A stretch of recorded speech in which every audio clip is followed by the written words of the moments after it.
This podcast is part of Pearson's professional development series for reading and writing instructors. Karen Cowden from Valencia College in Orlando, Florida, iPads in the classroom. So I wanted to start today by first off welcoming you to the podcast. It's a joy to have you in this space and learning about ways to reach your students in their current worlds. How many of you have cell phones?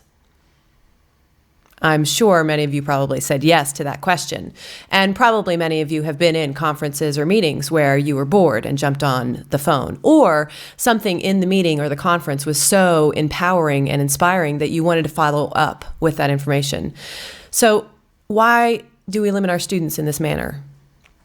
In my classroom, I am a big fan of not only iPads, but technology in general, mostly cell phones. Developmental students tend to have cell phones more than iPads. So getting them comfortable with how to use technology for teaching is a critical area that we need to work on in developmental education. Students need to learn to integrate it instead of being a toy as a teaching tool. And where better to do that than within the space that we offer, our classrooms or our courses. So iPads specifically are things that most developmental students are out of reach in purchasing.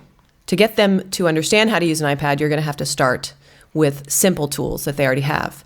In my assignments, the first thing they have to do is download dictionary.com into their cell phones. They practice with these constantly. They also then jump on the internet and start to even play simple games like freerice.com to help fill their coffers of vocabulary and also to expand their knowledge of how to feed the world and serve their communities by just enhancing their vocabulary. They've donated free grains of rice to the United Nations. So little tips and tricks like that to get them into iPads are really helpful.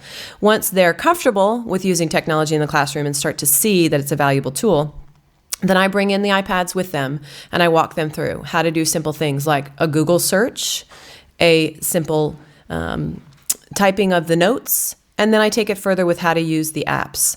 A lot of them start to even play words with friends together and share that in the classroom.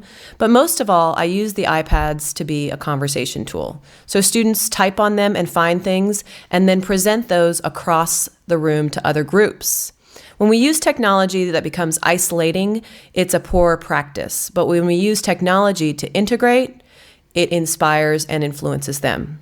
I hope this little teaching lesson inspired you to start using iPads more and to expand your personal belief and pedagogy in that practice. Our students are using them, so I think it's time we get on board.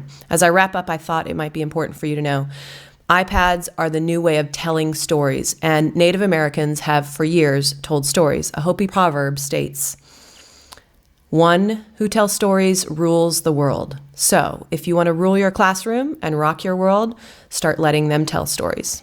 For more podcasts and other resources, please visit Pearson's professional development community site at www.englishinstructorexchange.com.